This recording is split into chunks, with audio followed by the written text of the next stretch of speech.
Good evening, good evening, good evening, ladies and gentlemen. WeatherBrains episode number 891, 891. This is for the 13th of February, 2023. Hope you're having a good start to your week.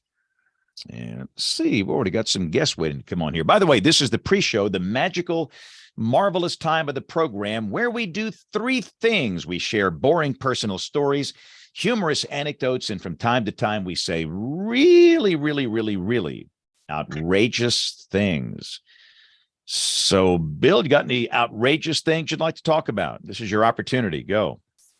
Not much outrageous, James, for sure. This is the anniversary of Birmingham's coldest date in history. It was -10 back on this date a long, long time ago. Yeah, 1899. I was doing weather on radio back then. Mark. It's also Tallahassee's coldest day. I think they went to 2 below. And oh, yeah. On this same date in 1958, they had their biggest snow. So the February 13th is a red letter day in Tallahassee weather history. Tallahassee Lassie. Yep. All right. So Dr. Jacobs will not be on the show tonight. I'm very disappointed because he was going to explain the UFOs being shot down on the U.S.-Canadian border. I mean, if anybody knows, this guy knows. And the fact that he's not. Yeah, he either is a part of the remedy for them, or he's causing them, or maybe he's covering them up, James. Well, I think he knows, and if he told us, then he'd have to break our legs. So Gideon knows all about he knows what these unidentified floating objects are. Oh, absolutely. They're here to find me to take me back home. So I'm just kind of laying low. This is a big risk. Wow. Here with y'all, but wow. The truth.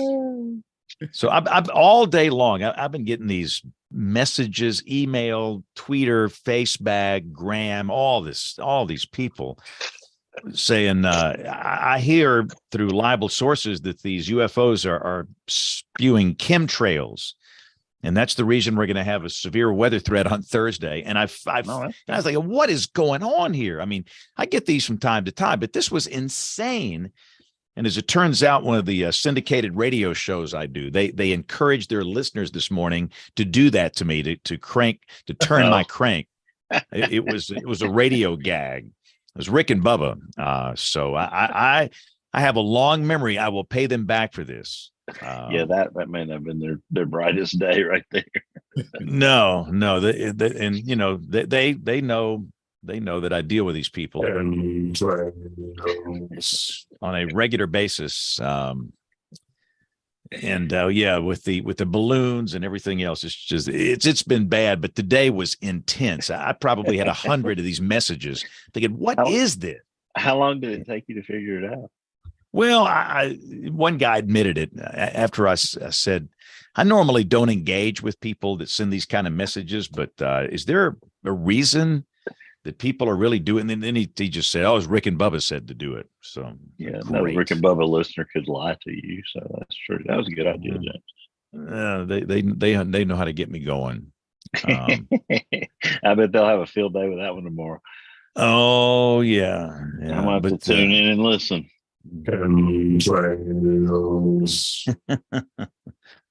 Oh man. Oh. So Dr. Jacobs is out. I think everybody else is in. Mm-hmm. So we'll see. Gideon's been promoted to guest WeatherBrains, so you are the show tonight now, Gideon. Yeah, you are it. You are the guy. I'll see what I can do. You're going to carry us for 2 hours. Yeah, exactly. Those questions you wrote for tonight's guest, you can just throw those in the trash. Like the referees fumbled the Super Bowl last night. Oh, I fumbled the primary guest tonight. It was all just a ploy to get you to be the guest weather brain, Gideon? Well, like I said, I'll do my best. I'm up for whatever. Think on my feet. So we're sending a reporter to Norman tomorrow to interview Rich Thompson and Kim. I don't know what that's all about, but For the upcoming outbreak? Or just no, he's doing some kind of a story on the severe weather warning process, and I don't know what they're up to, but I guess I'll find out. Hope it's not a hatchet job. Ugh. But I'll hatchet them right back. Yeah, they better not go there. No, let's. If anybody's no, listening or on the television side, abort. No, they asked me, who do you need to go see out there about the warning process? And I said, we'll do a social scientist and somebody at SPC. So I just suggested Rich. Rich is very, he's been on the show. Rich is great, smart, good communicator, and obviously Kim. So we'll see how that goes. But he's flying out tomorrow morning at 7 to Norman, Oklahoma. That sounds like fun.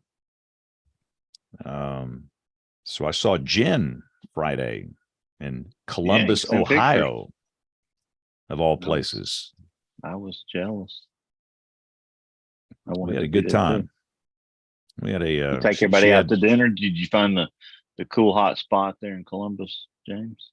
Well, now, the way they have these student mixer type things where they want you to kind of engage with the students. And so they had a pizza party in one of the academic buildings on campus. We did not go to a restaurant while we were there. It was all catered in, everything. And it was very good. They were very kind, courteous, well organized. Ben, if you're watching this, thank you. You did a good job, buddy. But it was good. A lot of WeatherBrains. A lot of WeatherBrains fans were there. Jay Barlow was there. He's got me set up for the whole next year for guests. Yeah, there you go. But no, we got to get the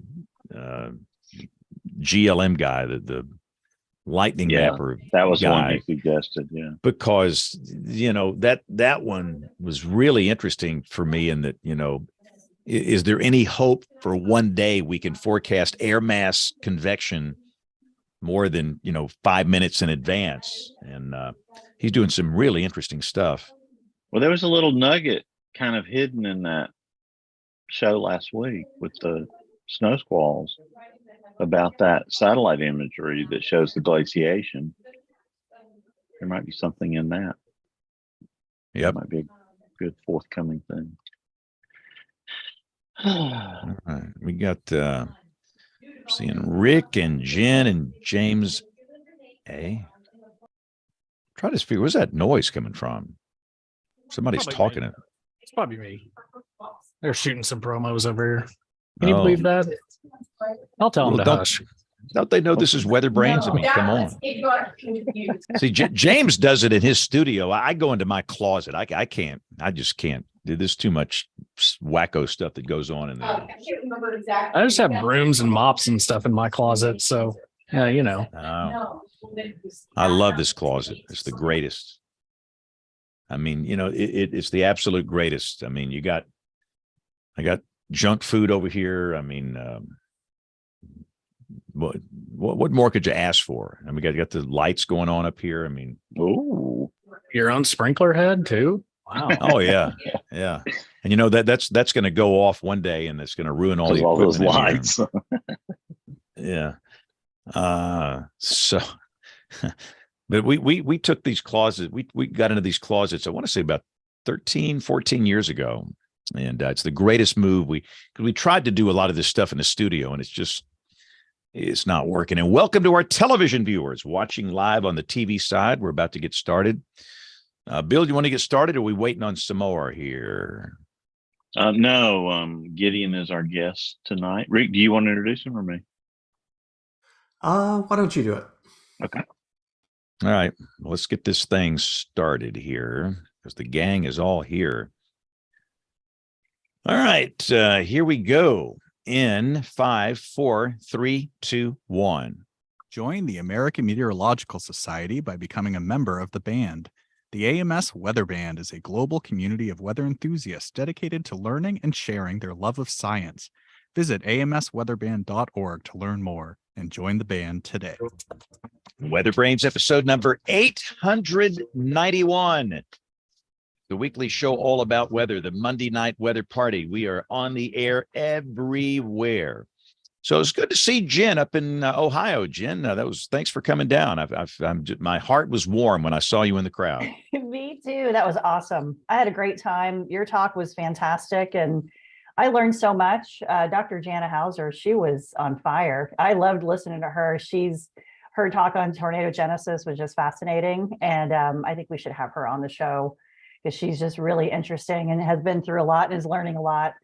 And we learned about drought and clouds and all kinds of stuff. It was really great. So if you're in this area and come to the Ohio State Symposium, it's really worth your while. That was good. This was, I think, the 27th annual symposium put on by Ohio State, and just a great event, great speakers, quite a diversity of topics, and the students were great. Met a lot of the students there, and we had a lot of fun. But Jen, thanks so much for coming. It was great to see you there. And the next one for me will be the Des Moines event, which is about a month away, maybe a little more than a month away. Rick Smith, you were there last year, right? Yeah, I love that conference. It had been many years since I'd been, but that's just a great conference. So many students, so much energy, and yeah, it was a lot of fun. I highly recommend that one if you're in the greater Des Moines, Iowa area. So, what's the date on that one? It is, I could last tell weekend, you, I think. Yeah. It's the March 23rd, 24th, and 25th. 23rd, 24th, 25th of March. And the last time I was there was probably 10 years ago. So it's been a while, but I look forward to getting back up there. So Rick, I see a little spinner west of you. How's the weather in Norman? It's nice today. It's about to get different. Rain tonight, wind tomorrow, fire weather tomorrow, maybe severe weather Wednesday, snow in the Northwest Wednesday. Just it's February, so a little bit of everything. Smorgasbord. Our other Norman correspondent, Dr. Kim Cloko-McLean, I think one of our reporters is going to talk with you tomorrow, Kim, from the TV station here. You're very kind to allow them to do that.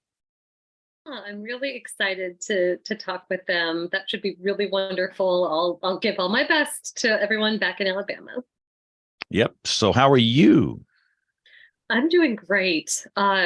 Just having a lot of fun doing the research stuff that we do and trying to all navigate living in Oklahoma.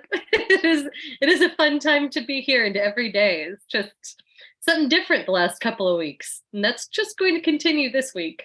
But look who I'm talking to. It could be a really exciting week for you guys. Much more exciting even than here. You never know. We were placed in the day 7 bullseye. That's never a good thing when you're in a day 7 bullseye from SPC. But let's go to our other Oklahoma official here, James Adelot in Tulsa. James, what's this mean for you, this incoming system here? You got severe weather Wednesday? Maybe the southeast corner of the state. I think our big impact's just going to be the filthy wind. It will be sweeping down the plain tomorrow, as Rogers and Hammerstein like to sing about. Yeah, I do a couple of radio stations in Missouri and Illinois, and Missouri's under a high wind warning. And it looks like they might try and do a gust of 60. Is it going to be that speedy where you are, James? I think we put a 50 in for 3:00 tomorrow afternoon. Now, the hot air in Missouri may just be celebrating after the Super Bowl. I don't know.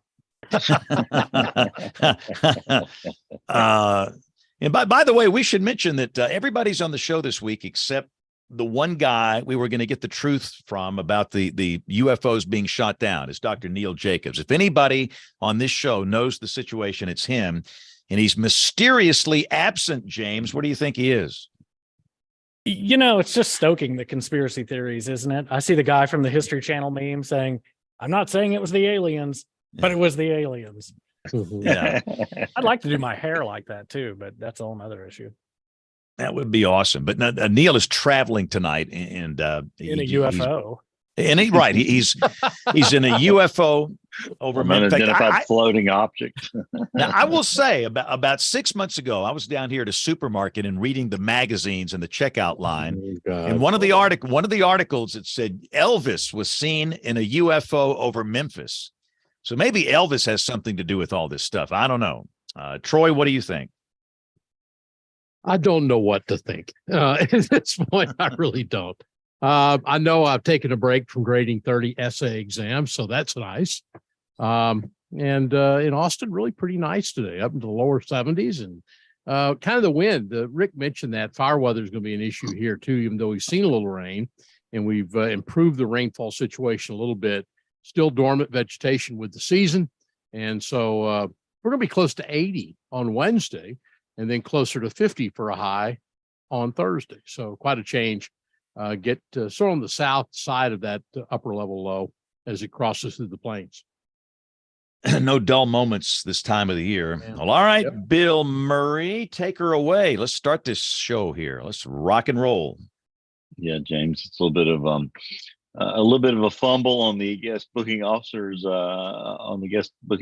part this week, sort of like the refs fumble the end of the Super Bowl last night. But anyway, we won't get into all of that. Tonight's guest weather brain is a suggestion of friend of the podcast, Jeremy Bauer. It's been we've had a lot of fun times with Jeremy, and he was the runner-up in the AMS Weather Band photo contest. Oh, good. And so Gideon, being the fine gentleman that he is, reached out to Jeremy to tell him congratulations. And Jeremy, reciprocated by getting him on the show. So we're glad to get that tonight.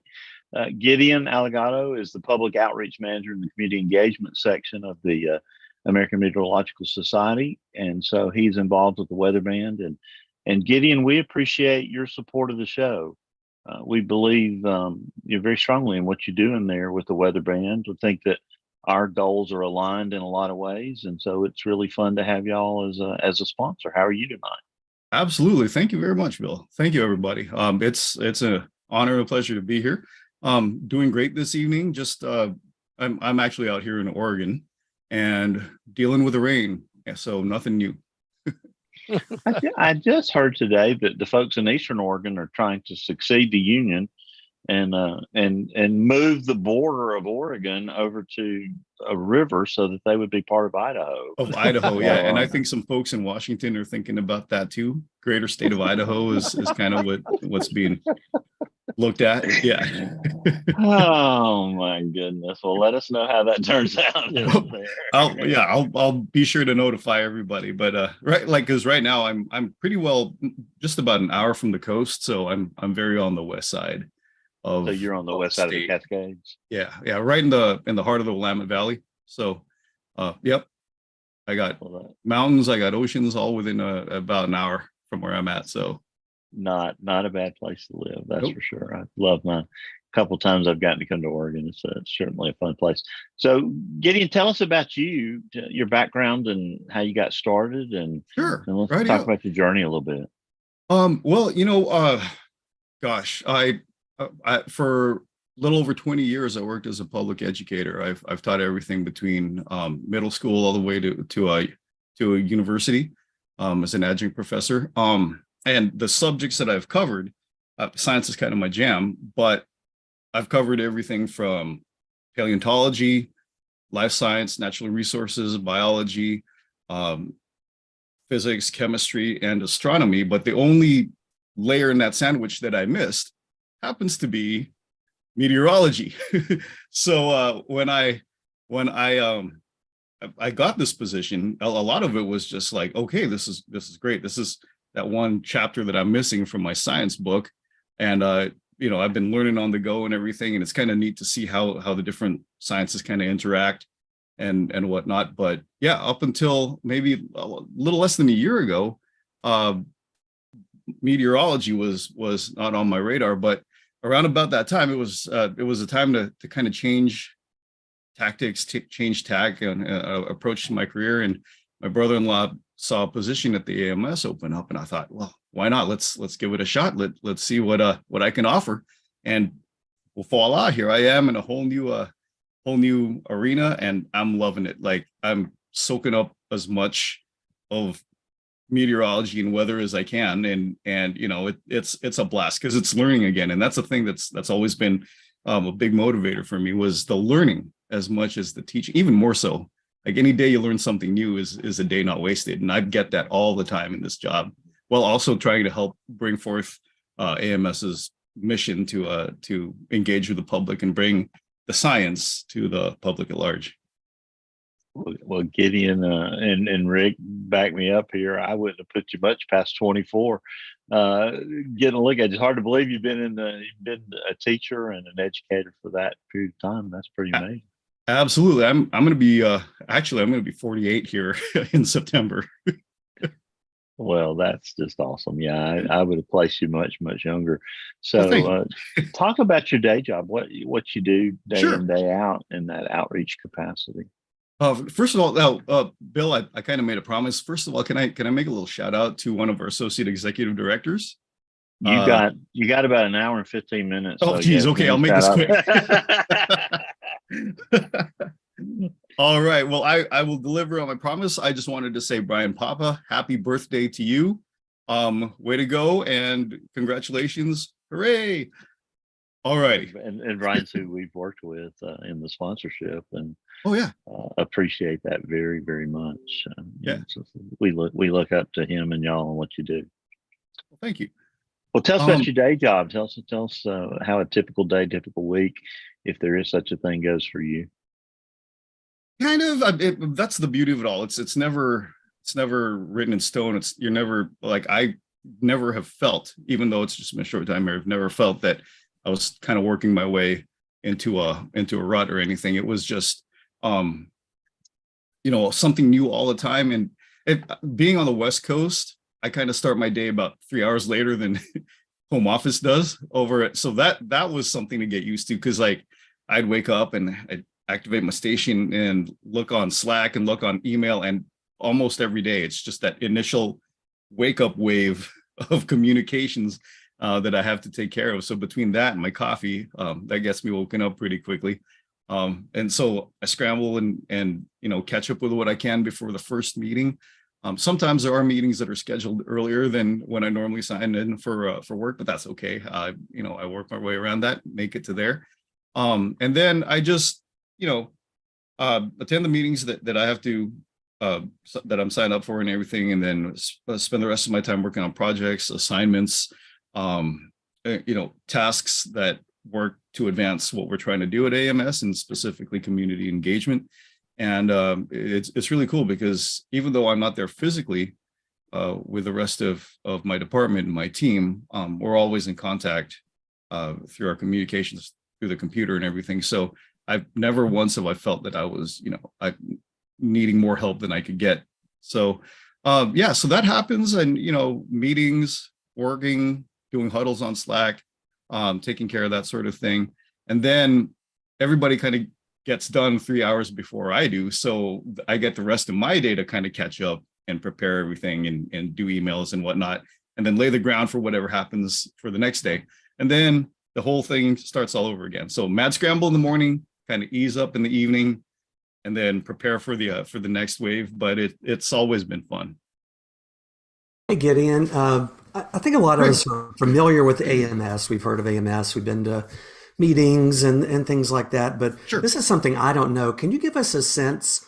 How big of an organization is the AMS? How many full-time employees are there? I mean, we think of a lot of volunteers with the AMS, but obviously there's a lot of people that do this full time. Talk a little bit about the structure of the organization and things like that. Of course. So, please take what I have to say with a grain of salt, because I'm still trying to get my feet under me and get the feel for the organization here. But so obviously, we're powered by our volunteers and the folks that step in and help us do what we want to do. We'll do what we need to do. But we are held together in the core by about, I think it's over 80 like official personnel. So we have director, we have associate executive directors, and then each one of them, if in my understanding, is kind of in charge of a particular department, like marketing or community outreach or volunteers, that kind of thing. And then it just kind of filters down from there. And then within the departments themselves, there's folks that specialize in certain things, so like my thing is community outreach or public outreach. And yeah, it's just working together, just kind of in a flow chart, kind of like that, to kind of meet the goals that we're looking for. Pretty much, on a regular basis. Gideon, this is Kim. I'm really interested in, you're talking about outreach and that you're in charge of this, community outreach component. Our country is an extremely diverse place with a lot of different places that experience different kinds of weather and a lot of different kinds of people who have different kinds of weather concerns. If you're thinking about outreach, how do you approach, even wrap your arms around that in your job? Who are you giving outreach to? Absolutely. And that's a very good question, Kim. And so when I joined AMS, obviously what I saw was a lot of the focus was East Coast kind of happenings and whatnot, which makes sense. I mean, based on the location of the main offices and whatnot. But then we do understand that weather doesn't just happen on the East Coast. So what we're doing is with our webinars and with our outreach to our members and to any public outlets that we can get a hold of, very much like this, we are very sensitive to requests or interest from the public for what they would like to see. In fact, we have a Jamposium coming up in a couple of weeks. The details for that, if I can plug that too, if y'all don't mind. That's what you're here for. All righty. If you weren't going to plug it, I was going to ask you about it. Oh, okay. well, it worked out. But yes, on the 24th and 25th of February, we have the 2023 AMS Weather Band Jamposium. So that'll consist of 6 webinars, 3 per day. Oh yeah, Rick, I do believe I saw your information in the tidal wave of exchanges that I had seen. But yes, that's happening on the 24th and 25th of February. It takes place between noon and 4 p.m. Eastern time. And we got topics for that based off of a survey that we sent out to members, and to just kind of pick their brains to see what they're really interested in, and took the results from that and created our Jamposium based off of those survey results. So we're actually going to cover things like the top 10 national weather events of 2022, severe weather, because that's always a crowd pleaser, communications and tornadoes, winter weather and telecommunications, climate change, of course, and hurricanes. So those are the 6 kind of main chunks that we're going to be looking at for our webinars. And those are driven straight from what the public has indicated they had the most interest in. Our focus though now is to kind of push it beyond just the audience that we already have, the members that we already have. We want to get more. We want to reach out more and make the public more aware of us. And so things like the photo contest have been a big help for that, because we actually got international participation, 60 something different countries. So participants from 60 something different countries, if I remember correctly. And yeah, so word got out that, hey, AMS is doing this contest. Let's look into it. And then what we do is so we're planning to take the first, second, and third place winners and the kind of like the public's choice winner. And we're going to try to create a webinar of a panel of those folks, along with one of our judges, to just talk it up and everything and get the word out for that. But then we also took runners up. So the ones that didn't quite make it the first, second, or third place, but they came very close. And we reached out to them and presented them with an opportunity to share some of their work, their experiences, their background, by writing an article for the Weather Band. So we're kind of trying to encourage outreach that way. And it's really cool because we already have that kind of like that foothold on several international stages. So we're hoping to grow that a bit too, and then make this upcoming photo contest even bigger. Yeah, it's exciting. I got the invitation to speak, and I think I'm speaking on communications, not hype during severe weather. Oh yeah, yeah. And I get to be on first of all, it's got to be one of the coolest event names that I've been a part of. Jamposium. I mean, come on, that's pretty different, pretty cool. But I get to be on a panel with a forecaster from the Wichita office talking about an EF3 tornado they had, and our good friend of the show, Christine Welgus from the WCM from Paducah, who, you know, trial by fire, her first few days on the job had to deal with that 2021 tornado outbreak. So I'm pumped. I think it's going to be fun. And Kim is also speaking, right? Mm-hmm. Yeah, I went back and looked up, made sure it was the Jamposium, and it was. I'm doing one of the sessions that's on Hurricane Ian and just thoughts and reflections and lessons learned from it. It'll be really neat to be on that panel with, among other people, Jamie Rome, the director of the Hurricane Center. So that'll be a really interesting time. I'll bring, you know, the social science questions perspective, what we think about with that event. So that's going to be a really interesting set of webinars for sure. So now, Gideon, is this open to just WeatherBand members? Do you have to be a member, or is it available for the general public? Now, if you look here, you can just register, and once you register, all we're going to need is your first, last name, email, submit it, and then you're in. Well, I knew when I did mine, I didn't know if there was any checking, because I've been a member of the band since the very beginning and love it. And when I registered, I didn't know if it, you know, I had to make sure I used the right email address or whatever, what I was registered as a WeatherBand member under. So that's good to know. That is a jam-packed lineup there. And as Rick said, that is a really cool name. Troy Kimmel, I know you've got some questions to ask Gideon. Why don't you go ahead? Yeah, I think it's interesting. Gideon, good to see you. And likewise, thank you. And you know, I work a lot on the professional affairs side of the house with Kelly and people like that up at AMS headquarters and so forth. And this may predate you a little bit as far as community outreach. Can you tell us a little bit, Gideon, about how WeatherBand came about? What were we thinking on Beacon Street when, you know, when that came up? And because I think it's brilliant. I really do, but. And I don't want you to have to go that way, but at the same time, what was AMS thinking when they thought about the WeatherBand?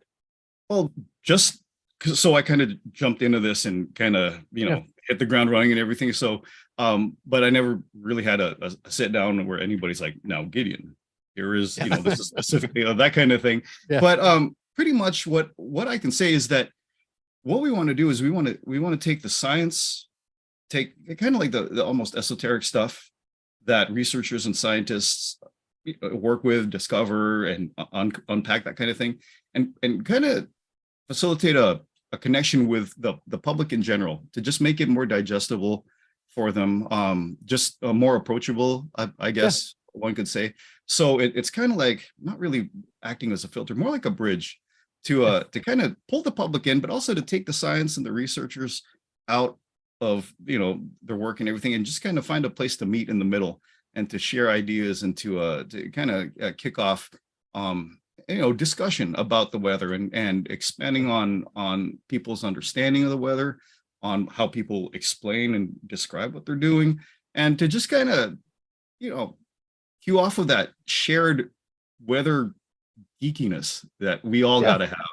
And just, you know, embrace. It's like a giant weather nerd fest, and it's fantastic. To me, it's interesting because the AMS is sort of, I mean, it's sort of been an academic organization for a lot of years, broadcasters involved, and it's also it's more of a complicated science as well. Yes, but you have so many people getting out there that are so interested in it, that wouldn't know, trig and all this sort of stuff that stared them, you know, in the face, but they want to be involved. And I think the timing was very good. And I think it's a very unique thing the American Meteorological Society is doing. So thank you for what you've contributed and all the people at up on Beacon Street. Oh, well, thank you on their behalf. I'm just, going off of all the good things they send my way. So I'm benefiting from that. But yes, I think it's very important, especially now with people becoming more aware and concerned about climate and weather, and just trying to figure out, how do I wrap my head around what's happening or what's going to happen, and then how do I understand it? And is there somebody, someplace, somewhere that I can turn to that's not going to be, full of spin, but will just give me the facts in a way that I can digest? And that's kind of what I'm seeing as one of our roles here at WeatherBand. It's really kind of funny that you mentioned you didn't have the big sit down and here's where this thing came from. And I think it's interesting for our audience to know that the band, it's been around just for a couple of years, this is a fairly new initiative. But I got to see a little bit of that from the inside. I was joining the AMS Council when this membership class was approved. I think it was like my first official vote or something, was to vote on this. Thank you. Right, you're welcome. But the idea in part was driven by, there just been years and years of thinking in the society about what you were talking about. Like it's been this like research oriented group for scientists, but there's a whole country of people who are passionate about the weather, who love it, who are the people in their families and in their communities who take it on themselves to learn about how the weather is actually organized behind the scenes, the infrastructure that goes in behind it. What is the Weather Service? What are broadcast meteorologists? How do these groups work together? They look and they dig for different kinds of information. A lot of them could be our listeners, people who are just extremely talented at understanding and attending to weather and our forecasts. And we just felt like there's just no place for these people to plug in. And we have this vast demand that's being unmet. We can't just leave this on the sidelines. And, thinking about, well, gosh, what kind of a membership class do you make? Because otherwise, AMS membership had these requirements. You have to have certain kinds of degree backgrounds or be in a field that you can prove is affiliated with the earth sciences broadly defined. And that really made everyone have to stretch their thinking and just think about, okay, we want something that is for anyone. I mean, that's the vision for this, is that it can be a member driven thing that is bigger and nationwide. And so I think I'm really interested in Gideon and hearing that bit of history. I'm curious on your reflections about drawing in, members of the public into the weather band. And how do you see that being done? And how do you think we can press further to try to help more people get connected in this place? Are there things you think could be provided that maybe could be extra helpful, or just ways to reach people? Just your thoughts on all of that. Absolutely. And thank you. I think that, having just been a pretty recent startup kind of, we're just kind of establishing our foothold and whatnot, but we are looking to grow. So right now, though, we have our webinars that are accessible to the public. We have our online community where folks members can share and exchange ideas and photos and videos and everything, and just kind of wallow in the weatherness. But we're looking to do things with like local chapters, and working with them and getting the word out, and like if they have like a community event, perhaps to be present there and to talk up WeatherBand and what we're about. Appearing on programs like this, just to spread the word that, hey, there's this place for you if you're a weather fan. You might not have the credentials or whatever, but you are welcome here because you have an interest, and that's what we're going off of. That's what we want to embrace, and that's what we want to encourage. And you can learn more too. So as opportunities pop up, like the contacts that we make through the photo contest, the contacts that we make through that, we try to capitalize on that and make sure that we can kind of grow from there. And so you mentioned the webinars. The webinars are a really cool feature. Some great subjects get tackled in those webinars. Talk about some of the ones that are coming up, Gideon, that you're looking forward to. Oh, sure. If you don't mind, Bill, though, could I bring up some of the ones that happened in the past that really. Yeah, absolutely. Oh yeah, it's been fantastic. So obviously I don't have a big background in meteorology. So when I started helping out with these webinars and then putting them together, my role would be introduce the guest and the moderator, and then just kind of fade to the back and make sure that all the tech stuff works and everything, and all the questions in the Q&A are answered and whatnot. But I oftentimes, pretty much every one that I've done, I found myself getting distracted by what was actually going on in the webinar and picking up information and getting all excited about that, and then having to remember, oh, right, I got to make sure the stuff in the background is still working. But yeah, it's great. It draws you in, and there have been a wide variety of topics that were covered. One of my favorites was Stan Getzelman. He did a webinar on art in the atmosphere.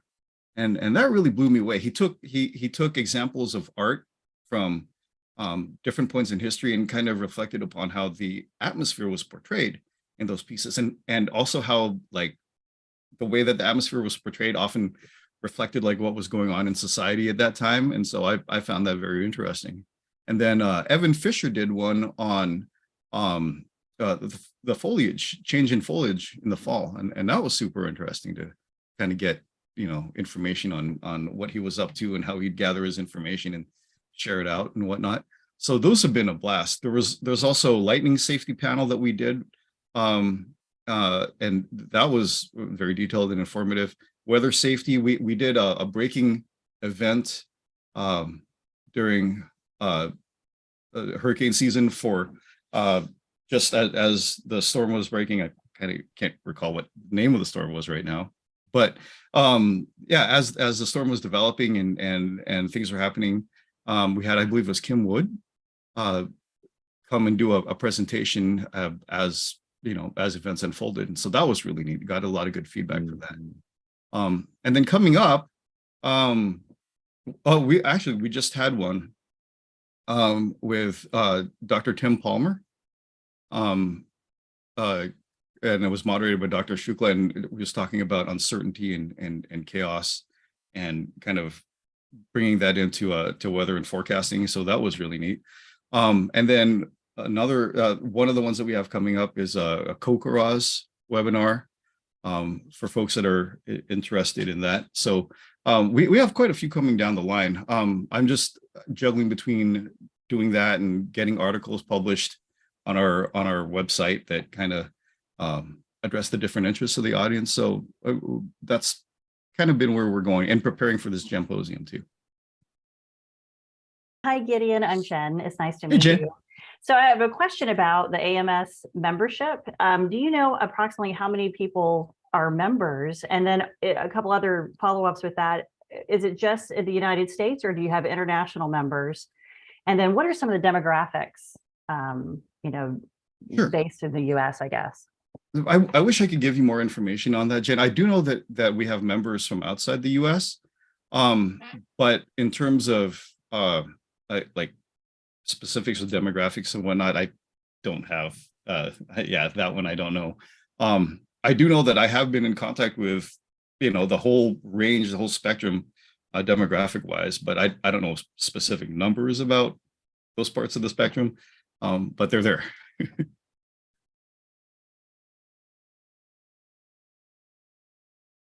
Hey, Gideon, I've got a question for you. Are there any other big scientific organizations that have an outreach in this kind of realm? And I don't think so, James. I looked at just because I was curious if there were parallels to what we're doing. About a month ago, I looked around and I couldn't. I tried American Paleontology Society, American Biology Society, Biological Society, those things, and I could not find anything that was quite like what AMS Weather Band has to offer. So from just the limited research and looking that I was able to do, I think we're pretty unique in that respect. I mean, there should be a virologist or epidemiologist outreach like this, as many experts as we discovered over the last couple of years.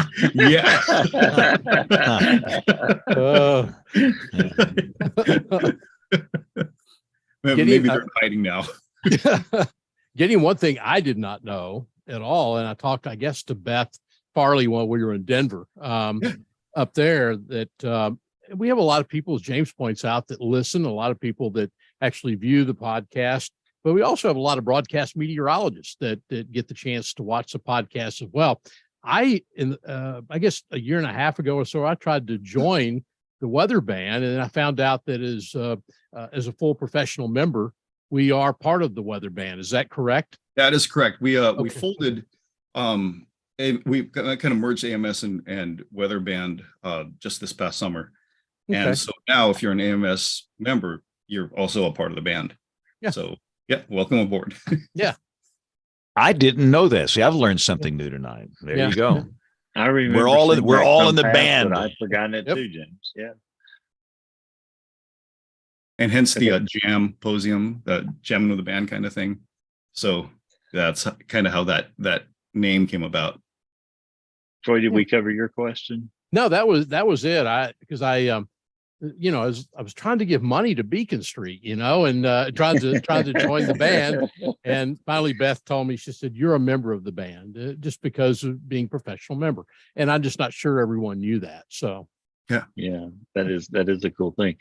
I know you solicit for for people to get involved by making submissions to the band. Talk about that. What's available? Are you looking for more the amateur side or the professional, Gideon, or both? We're welcoming of it all, Bill. Really, if it's something that is of interest to you and you think would be of interest to others, we'd like to take a look at it. And if there's a way we can, get that out there, get eyes in front of it and that kind of thing, we would like to do that. So yes, we've had articles from professionals and articles from lay people and whatnot. We just take a look at the work, run it through some of our committees just to make sure everything lines up properly, and then we put it out there. And we get everything from articles. We get people posting videos, photos, just sharing the love of weather, really, in whatever way that they can. So yeah, it's always cool to see that.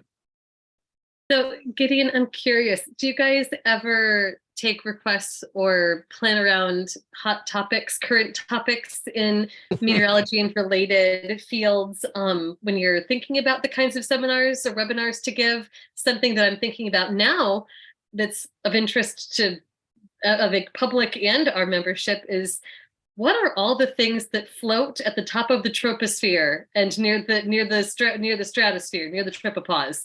Because we're coming to find there are a lot of things up there, and perhaps a limited state of knowledge about observing those things.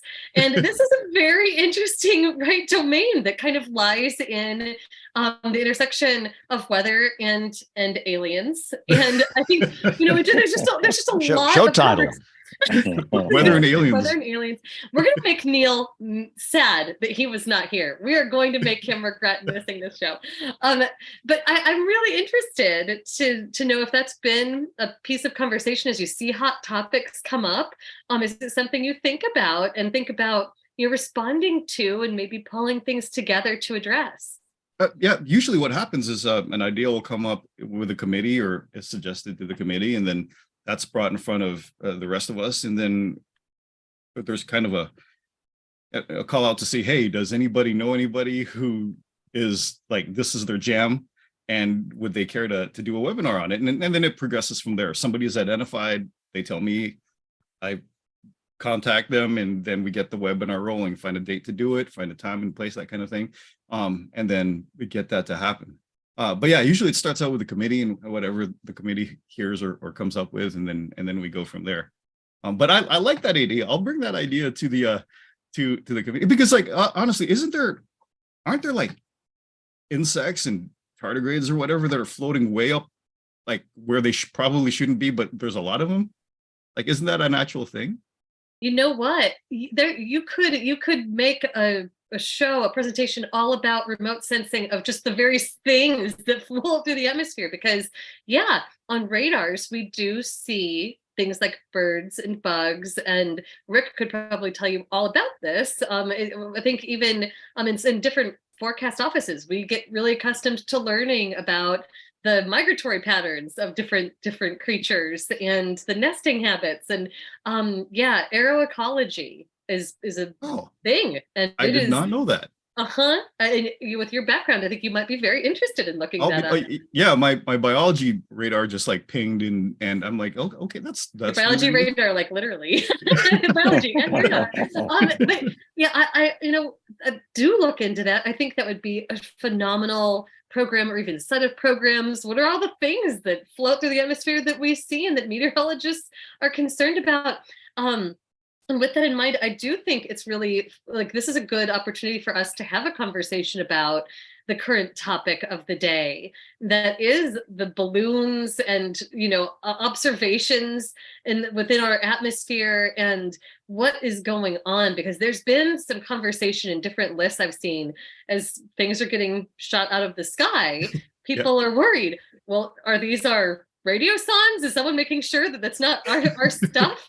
And I'm curious if other folks in, just what has everyone been feeling as they've been seeing this go on and thinking about and learning. I think this whole thing has been a very interesting thing to follow from the meteorologist's perspective. Oh, for sure. I'm seeing Troy nodding, and I have a feeling he's had some, since you have aviation interests, to what your thoughts have been. Oh, you're muted. It's really interesting the last couple of days, Kim, because some people on the screen right now are part of the MAP email group, national group, and there's been a lot of discussions about, is there any possibility any of these could have been weather balloons that have gotten shot down, and we know that's not the case. But to me, it's just interesting. And I agree with Kim. There is a whole lot of, if you don't believe there's interest in this right now, you are really, really sadly mistaken, because a lot of people, and most of them wouldn't know how to probably spell meteorology. I mean, but they want to know, they want to have some idea. And so I agree completely with Kim. I think it'd be really cool, Gideon. It'd be a great way to kind of establish that beachhead of interest in their brains, and then see where we can go from there. So now I'm going to ask the inevitable next question of you, Kim and Troy, or anybody else here. Would you happen to know anybody who this is their thing that we might get a hold of? Yeah, he's not on the show. Neil Jacobs. Yeah, we need to get Neil for sure. We need to get Neil. He can borrow my foil hat when he comes over. Show title. Yeah, What he gets for missing. I have a feeling you got more than one foil hat, but you Sorry, mentioned, Jez. Troy, the map list. There's been some conversation on there, and let's just go ahead and rip the headlines from the map list and read them live on WeatherBrains tonight. I had no idea just how many different groups were launching balloons to take different kinds of observations. So I didn't know that this was quite as common as it is, but there are private sector meteorological companies that are doing this. And I'm seeing you nod. So please describe, what is the wisdom that's been shared? What all exists out there already as like a fleet? And more importantly, Kim, does our government and the military know about some of this, which, is interesting as well. Another consideration. So. Yeah. One of the things that was, I guess let's all get our chemtrail. Oh, we have an on and an off. Do they cancel each other? From an instrument panel? Nice. Panel of the chemtrail switches. Yep. Yes. But I thought that it was really neat, the observation that the balloons you should be more concerned about perhaps are the ones that aren't just free floating with the atmosphere. And that there is a lot that they do. The way that they steer a lot of these systems is actually vertically. They combine some real-time observations of the vertical extent of the atmosphere and what winds are like at different height levels, and then use some short-term forecasting from mesoscale models, and they can pull the balloon up and down the atmosphere and get it to go different places just by using winds at different levels of the atmosphere. And man, is that interesting. But there's a lot more in the atmosphere than I ever knew. There are fleets of what they call them, like micro balloons, something. I don't know, Troy, I'm looking at you because you brought up math, but I'll go back to the list and look. I'm just, the whole conversation, I think, raises for everyone that, as all the puns are flying in our chat. Sorry, so distracting. Hey, what is this what is this company called Aerostar? I think this is in Oklahoma. Yes. Because they apparently launch these balloons often. And airships is how they describe it. What do they do? What data are they gathering here? Do we know? Crickets. Apparently not. Yeah, we know, but we're not allowed to say. Yeah, this is where we definitely there he goes. Aliens. Yeah, they're looking for aliens. I think some of them are they ground facing radar? Was that what one of them was describing? I'll go back and look. Well, it says on their website, Aerostar, our lighter than air platforms have helped NASA, Google, the United States Air Force, and many other customers achieve and exceed dynamic missions, including communications, data relay, surveillance, intelligence, and more. Partnering with Aerostar guarantees the most advanced and reliable lighter than air technologies in the stratospheric market. I didn't know there was a stratospheric market. I mean, what?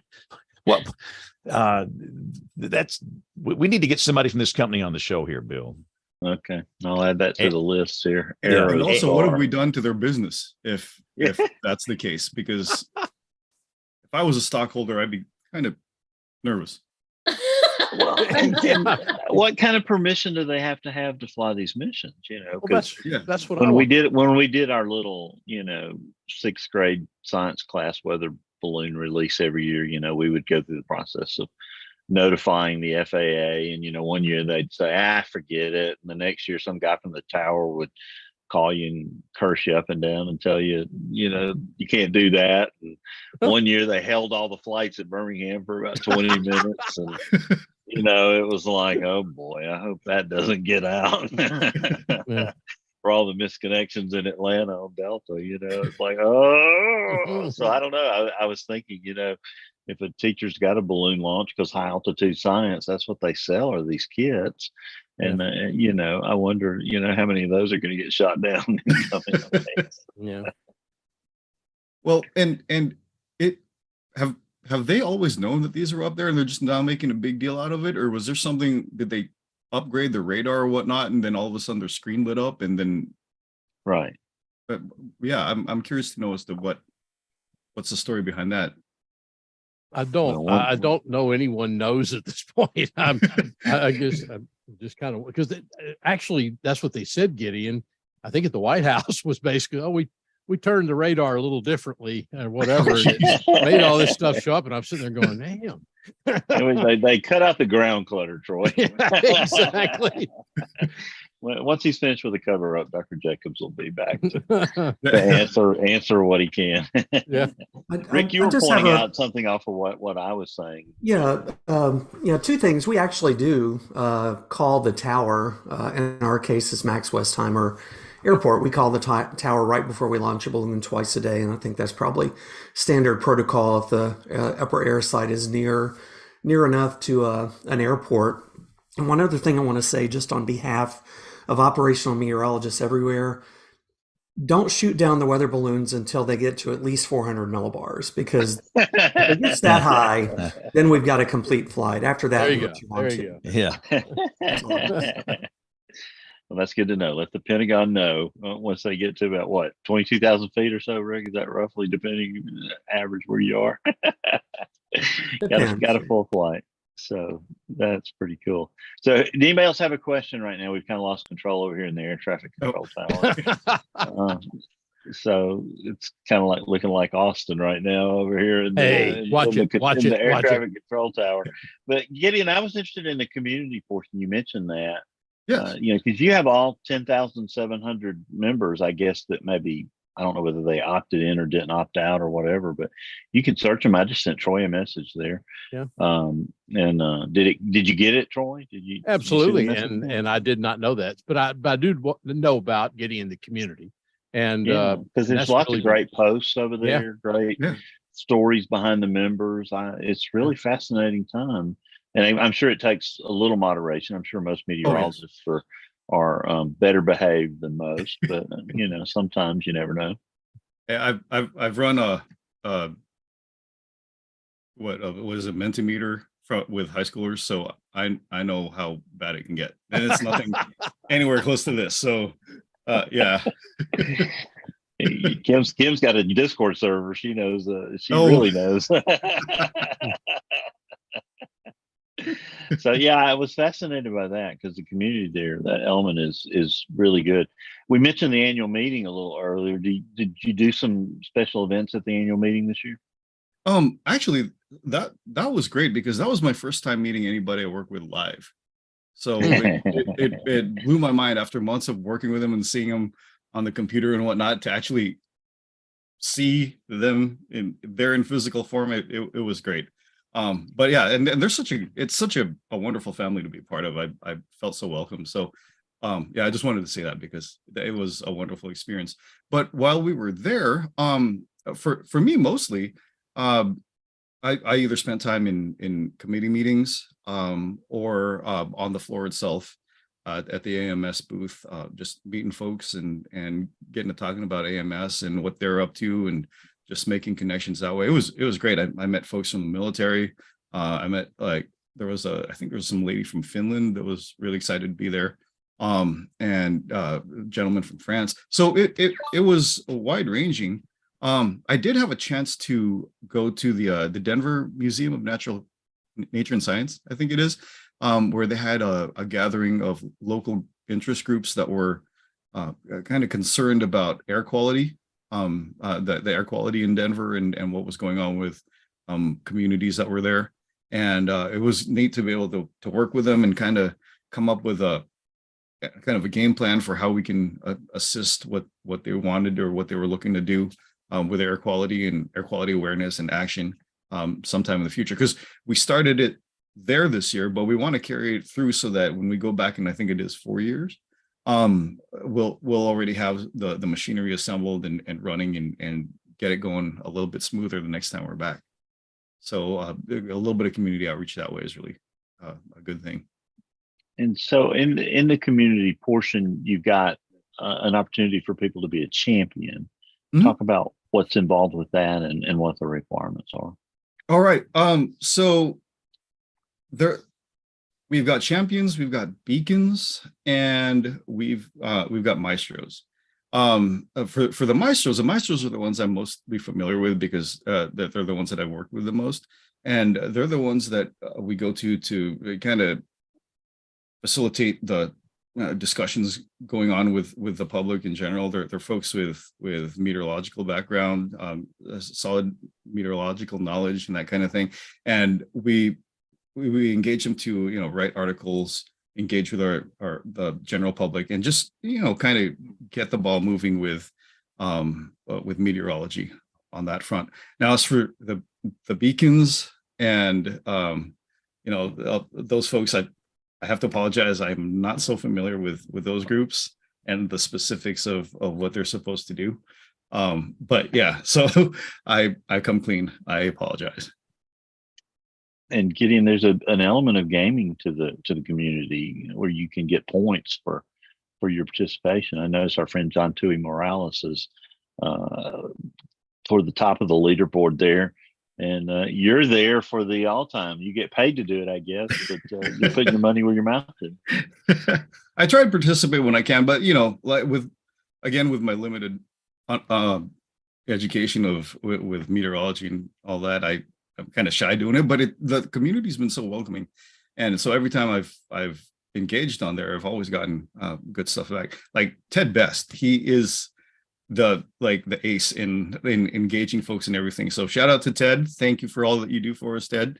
And yeah, it's just, it kind of gives me that unique perspective of somebody that's an outsider when it comes to this this discipline, and just kind of trying to test the waters and engage and try to do it in a way where, like, I guess I'm okay with my level of knowledge, and people are okay with that, and seeing that and understanding that just encourages me to participate more and grow my knowledge and understanding more that way. And so that's kind of what I want for the rest of the public. Everybody that's standing around the pool, kind of shy to jump in and maybe wanting to even just test it with their toe, that kind of thing. The water's fine. And I want the word to spread about that sort of thing. It's a very welcoming community, very knowledgeable community.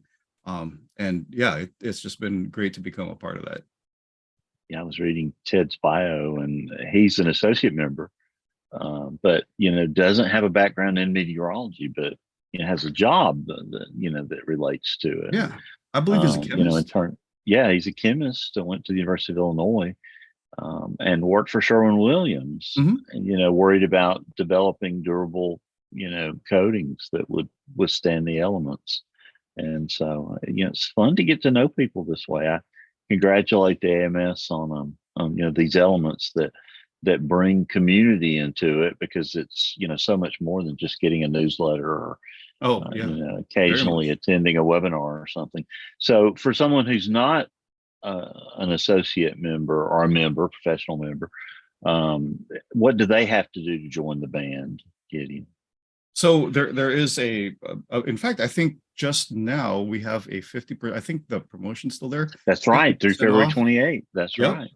50% off membership price. So if they join that way, they get access to the goodies and access to the community. And with that kind of deal, I wouldn't pass it up. Even if you're just like, I don't know, am I qualified for? Join us. Give us a look. 50% off. It can't hurt. Hey, Gideon, I got a question about ages. I get all of these questions from parents. I have a middle school child that loves weather, a high school child that loves weather. Is there an age limit to the weather band in terms of who can join? What would you say for a high school or a middle school student? I do know that we're actually trying to kind of drum up activity for the pre-college aged kids that are out there, and just kind of generate interest with that. We don't have too many contacts yet, but we'd like to grow that out a bit. In terms of minimum age, I honestly cannot recall ever seeing like an age rating for the weather band. I think if you have an interest in weather, a genuine interest in weather, then you'd be welcome in the community. Now, of course, dealing with folks that are younger, probably obviously parental supervision is always encouraged, of course. But I don't think you have to be 18 or 21 to get into this. That's good because a lot of these middle schools, and I've seen 8th and 9th graders, they've been looking at computer models and they were in 4th grade, and they really are good at basic knowledge. And I think the weather band is a marvelous opportunity for them. And what it's done, AMS, you look at it from a distance, you might think, oh, it's academic, research. It's these guys and pinheads, and I don't want to get involved in that. But I think with the weather band, it really opens it up to just a diverse number of different people, different age groups where they can get involved. They don't have to have a degree in meteorology. They don't have to, have a certain status. And there's so many across the country. So I think it's a marvelous thing, but especially for the next generation, that will be working in research and practitioners and all these things in 10, 20 years. So I think it's a marvelous thing. And I have been recommending it, especially for the high school kids. And you're right. You've got to have some discipline. You can't have, sometimes kids kind of go rogue, but I think it's a marvelous opportunity for young people. Absolutely. And I think with a lot of, just folks that are into science in general, we get bit by that bug really early on. And when that bug first bites, I remember when it did that for me for biology, I was collecting samples like there was no tomorrow. I probably was singularly responsible for the reduction of the insect population in my town because I was just like, Wow. oh, that kind of thing. And just, but I was so into it. I'd go to the university library to check out all these books and just spend hours in the stacks, just reading. And my mind was blown. And if you can catch them when that fire is ignited, holy smokes, rather than just, they're kind of on an island on their own. They show some interest in the weather, but nothing's stoking that fire. And it just kind of diminishes. So by the time they get, quote, old enough, the time has passed. So that would be great to be able to do something like that when it first gets their interest going. Absolutely. It would be cool to see people see that example. Yes, I can make a living and love weather. Yeah. And I think that's awesome that there are so many crazy facets of meteorology that are out there. It's not just TV or National Weather Service. No, and it's a science that you don't have to do a lot to experience it. You can make it very personal. It is very personal. Weather happens to everybody, whether you like it or not. I mean, you just go outside and there it is. Okay, well, so what makes it this way? Or why does it feel different today than it did the day before? Or, the fog, how the heck does this happen? It's a cloud. Isn't it supposed to be up there? What, that kind of stuff, when you can get them when they're just like that. And then just get that going. Oh, that'd be fantastic. Like I'm getting chills, like nerd chills, just remembering what it was like for me. So yeah, absolutely. So Gideon, you mentioned local chapters. Is that something that might become an aspect just of the weather band, where they're separate from the local chapters of the AMS? Yeah, I haven't heard talk about that in that direction, Bill. What we do with our local chapters and our local university chapters, we provide them with support and whatnot, but they're kind of entities unto their own.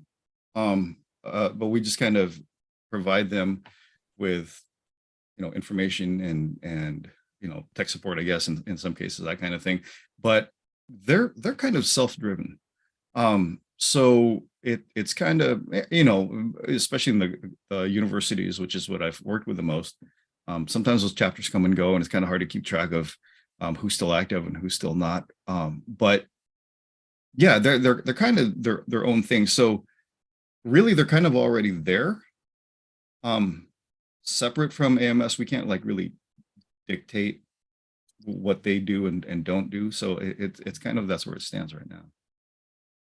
And so there is a code of conduct for the community that they have to adhere to, and that's prominently indicated there when you go in. And hopefully, hopefully everyone is paying attention to that and listening. So working from home, Gideon, how many of the AMS staff members do that, and how many are at the office on Beacon Street? I think, from what I know, I think most of us are at home still right now. Some are close enough where that every now and then they can drop in on the main office, which would be pretty cool. I'd like to see it one day. I keep hearing good things about it. Cool place. Yeah. And the history of the building and everything. I mean, I'm kind of a history buff too, so maybe one day I will make it to the homeland. But yeah, I think most of us are kind of doing what I'm doing right now. Just plugged in and trying desperately to connect with your coworkers as best you can through this. But yeah, that's why it was such a blast to see everybody in Denver, because it made it real. It really made it real. Has anybody on the show actually been in the AMS headquarters, 45 Beacon Street? Oh yeah. Troy. It's like Gideon said. I mean, it's an amazing place, a tremendous amount of history in that building, and to get to hang out in there. I've had the opportunity getting to do it a couple of times back when I think Keith was our executive director back then, but when we were up there for the 100th, we had the chance to come over and spend some time. Oh, wow. And so truly an amazing place. You ever get a chance to do it, please do it. I feel bad. I walk past the thing all the time. We go up to we go to Red Sox games every summer. And, we'll be walking by and, boy, there it is, man, and I know exactly where the thing is, and I've been by there, but I am going to go in there. I would assume they will allow us to go in there. I mean, I don't know if you need special pass Special or something pass, to right? get in there. Yeah, it's just like I pay my dues. I mean, but I need to go in there. In fact, we'll be up there in June for the Yankees series, and I'll make it a point to go in there just to say, Troy, that I've been in the AMS headquarters. No, you need to do that, James, and anyone. And I'm sure that COVID's kind of thrown a kink into that since Boston, the 100th anniversary meeting was after that when COVID reared its ugly head. But always a great opportunity. And I'm sure that once we get down the road a little bit, that things will be back to normal, maybe. Yeah, let's just hope that it continues on the upward trajectory like this, Troy, that's for sure. Any other questions for Gideon about the weather band or any of the stuff he's involved in? I know James is saving up the hard questions for a little bit later here, like he always does. But if not, No. Gideon, we're really thrilled that you joined us tonight, and hope you'll stick around through the recorded segments here and come back on the other side. I don't think you were warned that you'll have to have pick of the week, but kind of looking at how you prepare for things, I figure you already knew that. So Bring it on. I'll do my best. if not 15, 20 minutes down the road, maybe you can bring something cool and enlightening to the group. And so Gideon, thank you for what you're doing too. I mean, that outreach is something that I think we've needed in the AMS to get beyond just our core folks. And thank you for what you and the society has done.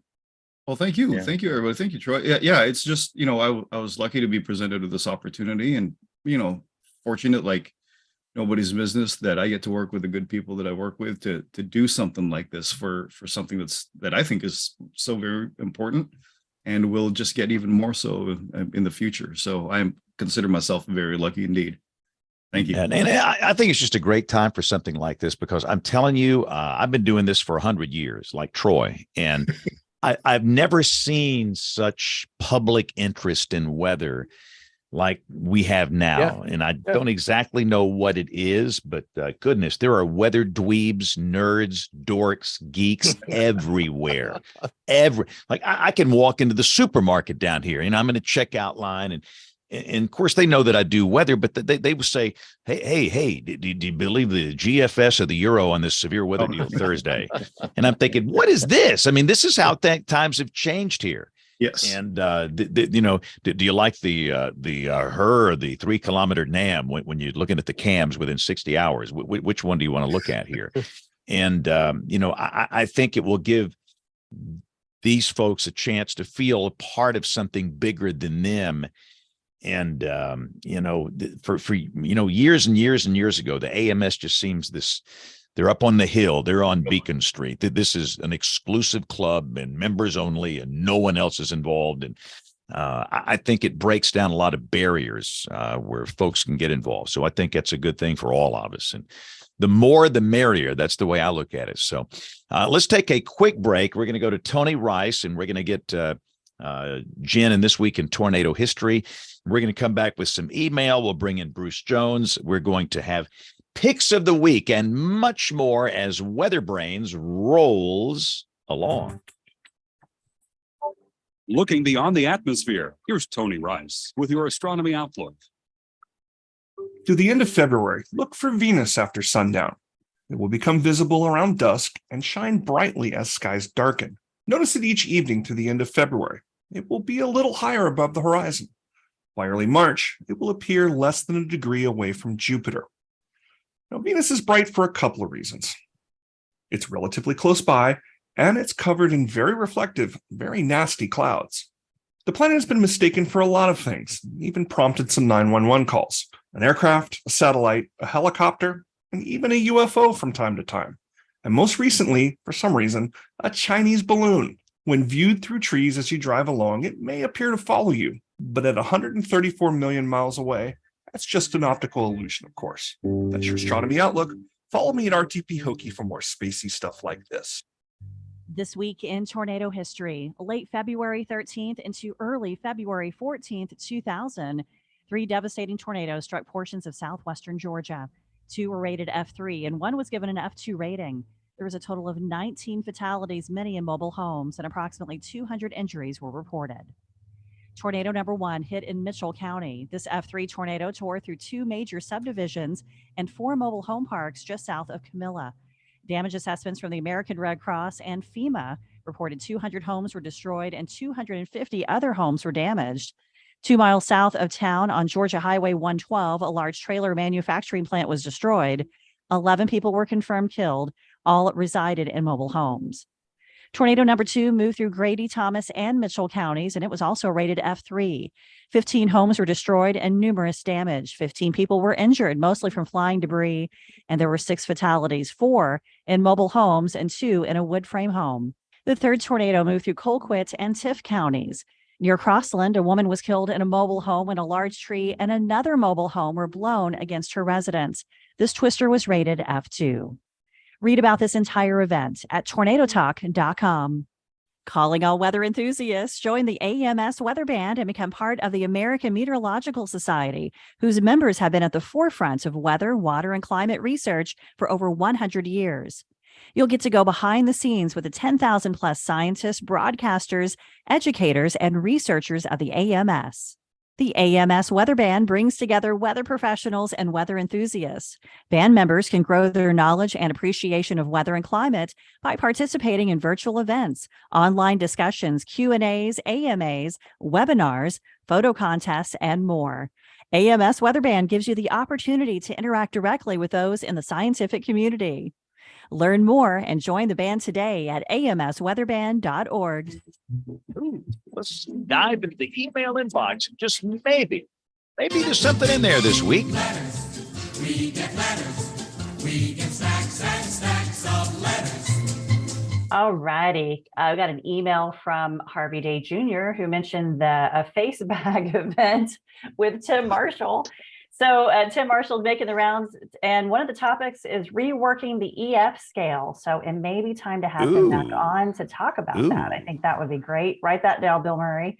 Mm-hmm. And then I want to read this email from James Lewis, who sent this today. It made me laugh. There's a couple of interesting things in here that really ties in well with the show. But first of all, he wanted to know if any of us have had any interesting or funny weather dreams we'd like to share. I have several nightmares that sometimes has to do with a severe weather threat. Just every single night of my life. See, the deal is, when you don't sleep, you don't have dreams. Yeah. I mean, it's like I've not slept since 1973, so I've got no dreams to share. I got nothing. No, like he had a funny dream. He goes, I used to dream a lot about tornadoes, but he also had a dream where the National Hurricane Center revealed that 2020 had an extra storm called Ishmael. And they determined it was a Category 5 based on the radius of its cloud pattern, and people on Twitter were mad about it. That sounds so real, actually. But I'm like, was that a dream? And then he, as a side note, given all the UFO talk recently, I'd like to mention that I once came across a 99-cent book on the weird part of Amazon claiming that Hurricane Michael in 2018 was fake and used to cover up an extraterrestrial invasion or something. I didn't read enough of it to figure out why the aliens were attacking Florida, if chemtrails played a role, or if all hurricanes are really alien invasion cover-ups. But maybe you can ask next time some high-level National Hurricane Center people on the show. See, Neil should have been here. He could have answered that. Was Michael fake? And was it an alien cover-up? That was a whole lot of trouble to go to. I'm telling you. Alien invasion. So if you have theories or dreams you'd like to share with us, email at weatherbrains.com. Thank you so much for all the suggestions for shows and all the comments. We really appreciate it. Also, check out our newsletter. You can go to our website and sign up for our newsletter. We will send that to you every Thursday morning. And you'll get some amazing articles and history and all kinds of fun stuff from us. Back to you, James. No, but this rework in the EF scale with Tim Marshall. But what was that one more time, Jen? I mean, is this like real? I mean, are they gonna? They are restructuring it and just putting in some new information into the EF scale. I'm not sure when it's supposed to be released, but yeah, that's for real. So I think we should have a lot to talk about it. Yeah, when does this happen? I mean, is this a couple of years? Tim and I spoke at the Storm Chaser Summit a couple of weekends ago, and it's a couple of years away. They've been working on it for years, and just a complete overhaul. I mean, they're adding some damage indicators. They're solidifying or combining some of them, adding things like irrigation rigs and vehicles and things that you see a lot on damage surveys. So it's really exciting, but it's a whole huge team of people, and it's going to take a while. And Tim said they have to vote on everything, like whether you use a colon or a semicolon or a comma. I mean, it's a big process, but it's exciting though. So we've gone from the F scale to the EF scale. I mean, what's this one going to be? The super duper F scale, or what, is it going to get a new name, or is it just going to stay the EF scale? As far as I know, it'll still be the EF scale. Just I don't know. Surely they'll come up with something fancy for it. But the Rick Smith scale. Whoa! The Smith Marshall scale. Let's go on. They've got to add Kim in there somewhere. I mean, she goes on these storm surveys. So, all right, interesting stuff. All right, Bill Murray, let's bring in Bruce. Yeah, tonight we get to talk to our friend from Midland Radio, Bruce Jones, who is on the road tonight. I'm sure at some important soiree somewhere. Bruce, where are you? I'm in Loveland, Colorado for the Colorado Emergency Management meeting. Starts tomorrow morning and goes till Thursday. And if you've, kind of watched what's happened out here in the last couple of years, wildfire is their number one concern now. Of course, they've always had flash flooding, avalanches, et cetera, et cetera. Colorado's Colorado. But, within the last 5 or 10 years, they've had some devastating wildfires out here. So that's really at the forefront of a lot of what they talk about. And it certainly was last year. Wow, that's crazy. Are you getting some snow while you're there, or is it going to come in before you leave? It was beautifully sunny today, but as the day progressed, you could see the clouds coming in from the southwest. So we have that low pressure system coming in. And then this evening when I was walking out for dinner, it looked like it was snowing up in the mountains. So I think we're going to get a little bit here on Wednesday and into Thursday.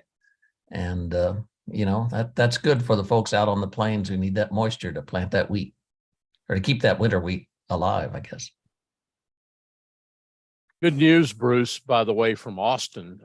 Last week we had talked about NOAA Weather Radio.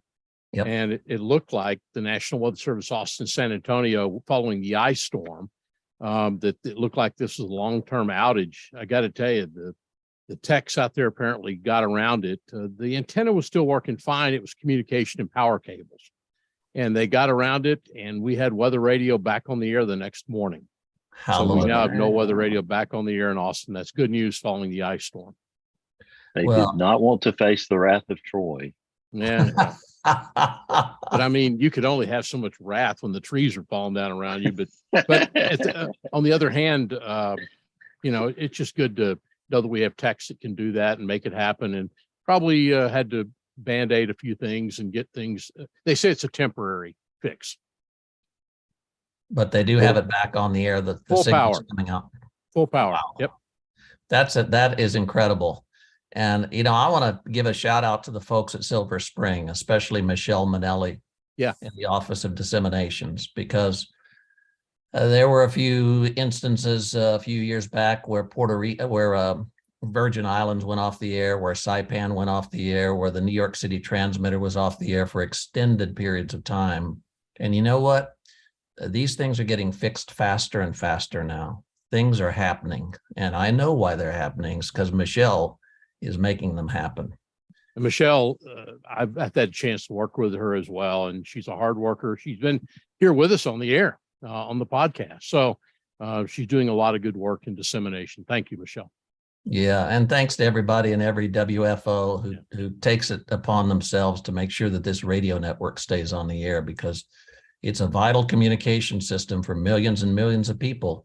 And when you get up here in Colorado, up in the hills up there where you don't get much cell phone coverage, NOAA Weather Radio can be a real lifesaver up there. Yeah. Absolutely. And Bruce, it looks like as we get into the heart of severe weather season here in coming months, it might be an active one. Some rumblings about that off of the CFS and all those sort of things. But as we say in every year, all it takes is one tornado down your block or one damaging wind event or a bad hailstorm, anything to make your life miserable for the duration and possibly to be life threatening. So talk about getting a hold of a good weather radio and being an ambassador. It's sort of incumbent upon us to be ambassadors of weather radio, make sure all of our friends and family members have them. Yeah, for those of you who watch or listen to WeatherBrains, what Bill said is so true. If you could become an ambassador for this weather radio network that the National Weather Service runs, that would be like you're a billboard out on the highway. I was thinking the other day, we have to go to church once a week, 52 times a year, to remember the lessons that they're trying to teach us. And so maybe we should think the same way about turn around, don't drown, and when thunder roars, go indoors, the difference between a watch and a warning. Maybe this stuff needs to be repeated weekly for people to really get it and internalize it. So don't worry about being a broken record, because I think people need to be reminded of these safety reminders over and over again. And you can do it in gentle ways and direct ways. You can do it in indirect ways, but the best thing you can do is be a proponent of the NOAA Weather Radio Network. And one thing that we do here on the show is we give you an opportunity to get a weather radio at a significant discount. And so here's my paid advertisement part of WeatherBrains here. I want to encourage you to go to midlandusa.com and order a weather radio. And when you use the promo code SPAN25, that's SPANN25, SPANN25 is the promo code, that will get you 25% off of a weather radio. I've been looking at some of the data, and I'm a little bit concerned about this year's tornado season, as are you, Bill, and a lot of the others on the panel here. So, it's best to prepare. Mean before. So get yourself a weather radio, encourage your neighbors, your friends, anybody that you know to have a weather radio. Look around at work. Do you have one at work? Do you have one at church? On a severe weather day, whether it's Palm Sunday or Easter Sunday, when you're expecting severe weather in your area, someone in the church should be sitting and monitoring a NOAA weather radio during the church service. These are the things that you can do, and you can encourage, and we can actually make a difference in this nation. This Weather Ready Nation Ambassador Program is designed to do just that, to teach us the basics of weather preparedness, weather safety, and then encourage us to go out and share those messages. So please, if you would, if you're a WeatherBrains fan, if you watch or listen to this podcast, please take advantage of this promo code SPAN25, SPANN25 at midlandusa.com. But most importantly, just spread the good word about NOAA Weather Radio and the importance of having multiple redundant ways of receiving these life-saving warnings. Let's do it before the severe weather season really kicks off. Well, I am moving my membership right now to the brand new Bruce Jones Weather Church, and I'm nominating James Spann to be our first preacher. He should. That's it. So I hear this all the time, Bruce. Hey, man. I've got my iPhone, Samsung Pro Max, 23p, whatever. And my phone always goes off when a tornado's coming. Well, no, it doesn't. The first thing that's going to fail during a tornado emergency, often, not always, but often, it's your cell service. And the fancy phone that you have right now, where you're watching the gram, the talk, the tweeter, whatever, it becomes a brick, and people can't even conceive that. Young people cannot conceive the notion that one day they might pick up their phone and the cell service is not working. But let's make this perfectly clear, Bruce. The NOAA Weather Radio is on an independent RF network that has nothing to do with cell service. Yeah, it's a radio frequency.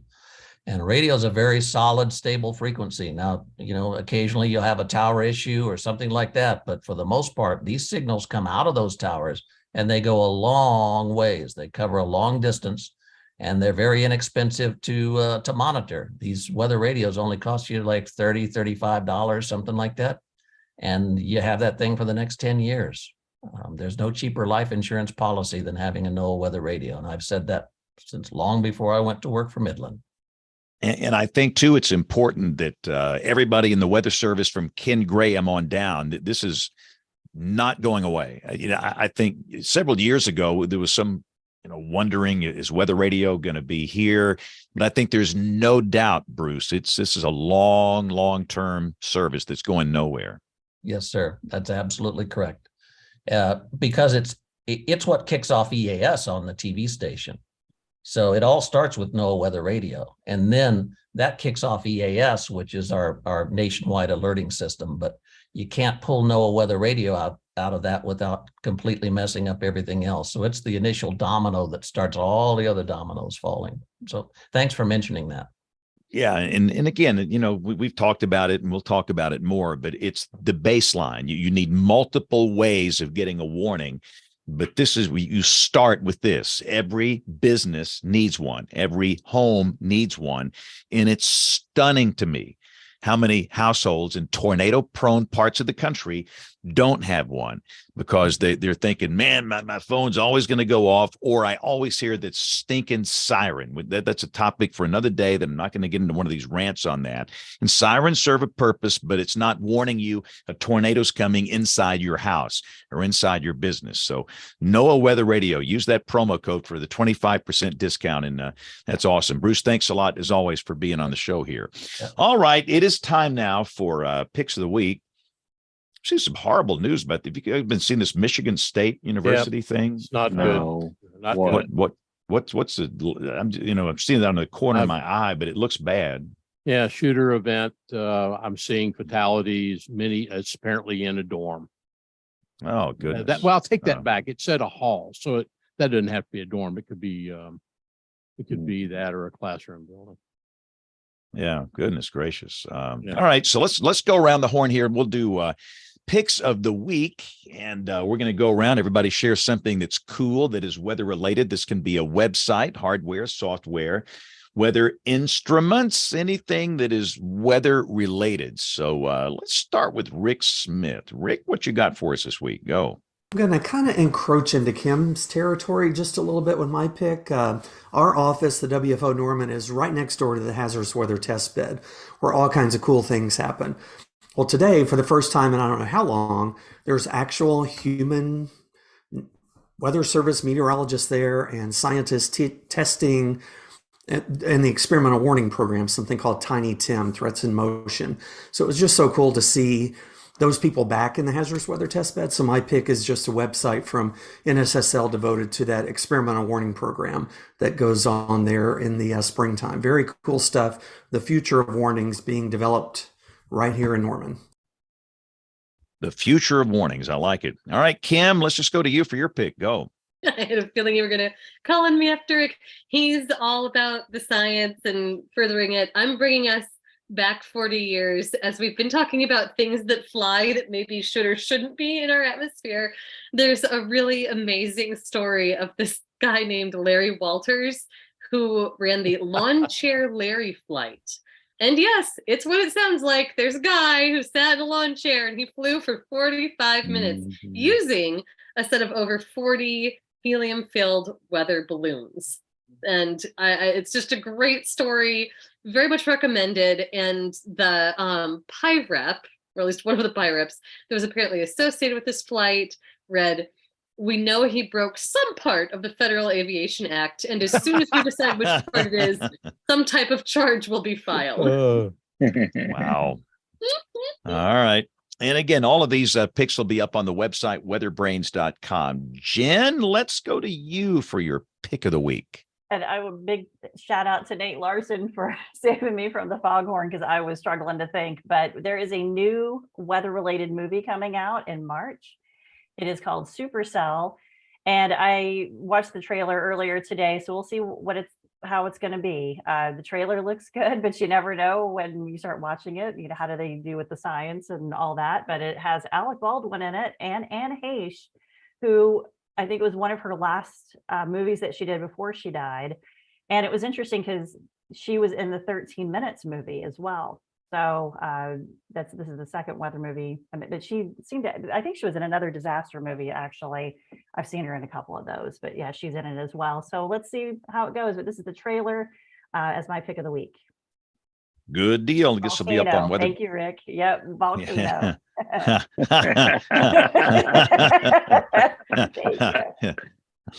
All right, Troy Kimmel, go. What you got? Well, I'm just kind of taking a stab, Kim. This came from the MAP email a couple of days ago. Someone released this. Anyone used the sondhub.org site? If you do, I've just never seen it before. Kind of interesting in a way. You can see the radio sondes that are released from the WFOs. And there's a lot of other stuff on there too, which goes forth, Kim, and points out how much crap there is up there, I guess, balloons and otherwise. I used it when the National Weather Service Norman bombed Tulsa with one of their balloons a couple of weeks ago.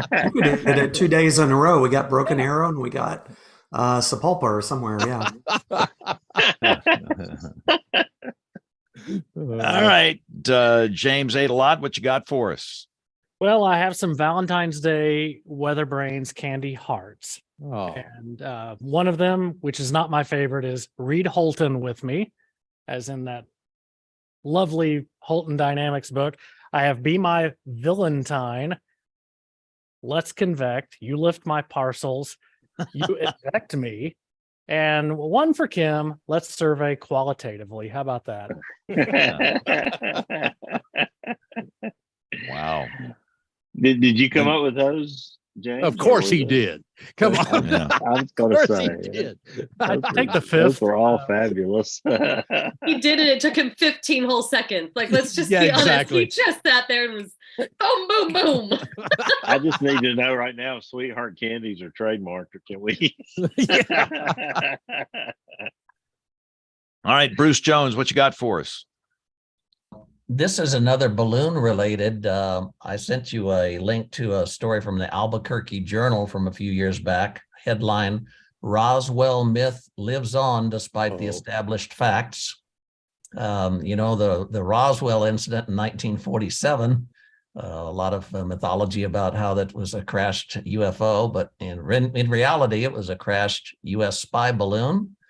And believe it or not, the MIC at National Weather Service, Kansas City, the Pleasant Hill office, Julia Dolphson, as an Air Force officer, wrote an official Air Force report on that interesting incident involving a Project Mogul balloon that came down.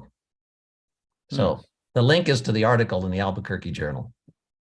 Interesting stuff. All right, thanks, Bruce. All right, Gideon, we've stalled long enough. We've given you all this time to come up with something good. So go. Well, from a personal note, my good weather related thing is I actually got my weather station to work. That's about it. I'm sorry, all, but like that was an adventure in and of itself. Just trying to put that dang thing up properly and balance it and then like where do I? Yeah, it was more work than it should. I should get a PE credit for doing that, but it's up. The telemetry, or like all the information's coming through, and I'm sorry I couldn't come up with anything better, but for me that's big news. Well, there you go. That's good news. All right, Bill Murray, go. Yeah, James, I'm going to have to take the foghorn after all my big talk about going up against Bruce Jones in a pick of the week showdown every week. I kind of let us down, but next week I'm excited because Christine Harper is going to join us from the University of Copenhagen. Her book on Weather by the Numbers, The Genesis of Modern Meteorology, has won several awards, and it is a fascinating book. And I so hope that Dr. Jacobs will be back in time from the cover up to help us make sure we ask lots of questions of her, because she's going to stay up really, really late. Yeah. You get to go to dinner now, Gideon. It's not too late for you, but she'll be like heading toward breakfast by the end of this thing. So when is show 1000? Have we calculated the date on that? Some of the folks 900's coming up, but 1000 would be what, about almost 2 years. 2 years away. Yeah. It was St. Patty's Day. They calculated it in our Discord server. It's a St. Patty's Day, and we were trying to figure out where we should meet.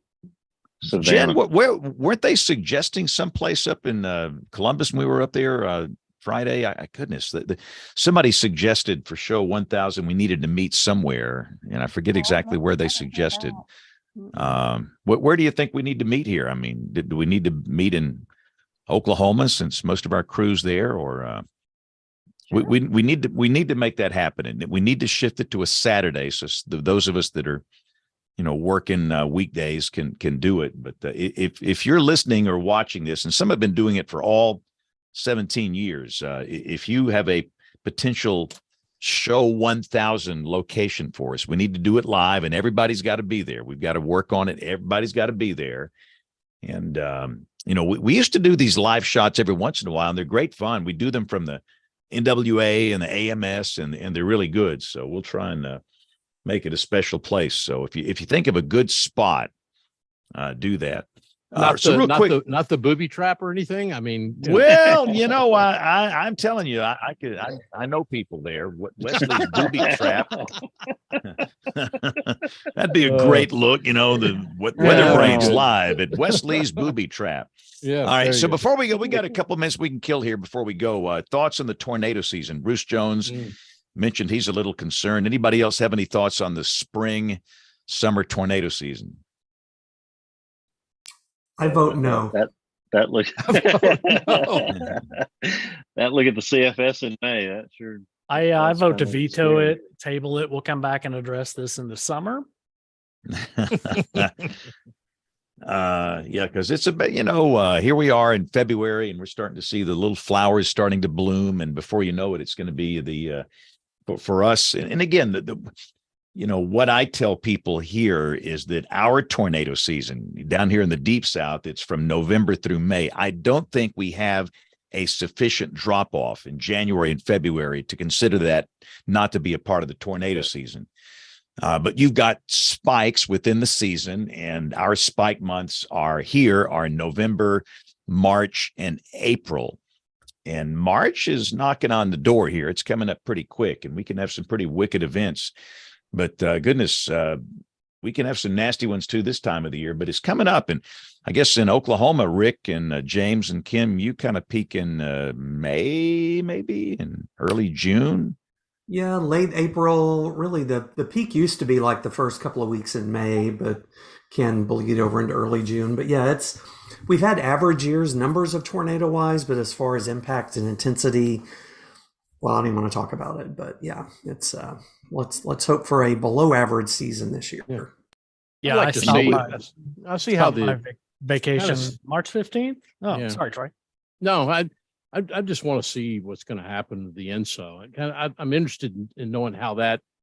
Of course, that thing is, it's every time we thought it's going to do something the last 3 years, it's gone right and done exactly what we didn't think it was going to do. So we'll see. Because what did I see, James? Rolling neutral? Is that what it? Yeah, well, it's going that, but they say 62%, I think, was a probability of going into El Nino by the fall, I guess, late summer into the fall. It's higher grade than I got in synoptic. Oh, there you go. But I think, and obviously ENSO phase is part of it, but Yeah. I also tend to look where we are down here at the SST anomalies in the Gulf. Yeah. And I think there's more of a correlation there than some people might think. And if you got warm SSTs, that can often it kind of correlates with an active spring season. So I don't know, but I'm hoping that, like everybody else, I mean, if we don't have another tornado in my life, I'm fine with that. But we all know that's not going to be the case. But it's time to start thinking about that and getting people ready. And that's what we do here. But we are going to put a wrap on the show here. So thanks to everybody for listening. For those that are new here, we typically do the show on Monday nights at 8 o'clock Eastern, 7 o'clock Central.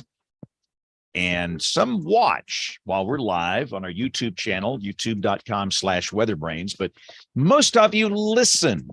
But however you listen, watch, or consume the media, we thank you for doing that. If you want to get in touch with us, our email address, it is email@weatherbrains.com. So on behalf of the entire WeatherBrains crew, I'm James Spann. Thanks for listening. Have a great week, and God bless. Hey, Gideon, do you need to plug anything? Like, what's do you have a social media presence at all? You want to plug? Just through Weatherband. When we send those out regularly. I just want to plug the Jamposium coming up. 24th and 25th. And just go ahead and hop on to our website and you can see all that information there. And again, thank you everybody for making me feel so welcome. Again, just a noob out of his element, and I felt it was great. So thank you very much for that. I did have one weather related question, perhaps, that's been bugging me since I saw a little blurb about it earlier. I was wondering if you might help. I guess this is the place to go. Some people were talking about, was it the collapse of a polar vortex and how that might influence the weather? Is there, I knew nothing about that. I haven't heard about polar vortex for like a while. So I didn't know if that was a thing that's coming up that we need to be aware of, or. Where's Neil? That guy. He's like the Swiss Army knife for all this stuff. Yeah, absolutely. No, otherwise we look at the one on the show here with the highest latitude, and that would be Jen. Yeah. I have no idea. I haven't heard that. She has her emotional support cat That's to try to help her exactly. answer this Cece one. saved me from this question. I don't know. But I mean, it goes back to stratospheric shift, right? The stratospheric temperatures. Sudden stratospheric warming. Warming. Right. And then that often can disrupt the polar vortex, which is always there. It's nothing new. Always been there. Yeah. It's always been there. But there can be a displacement, a disruption, which can bring some pretty big anomalies to parts of North America in this season. But again, listen, that's all I can do to figure out what's going to happen tomorrow. That's what I do. And next week we talk about atmospheric rivers. Yeah, there you go. Mm-hmm. All right, everybody. Well, thank you all. Great show. It was fun. Yeah, Have a great week. Thanks so much, everyone. Thanks, Gideon.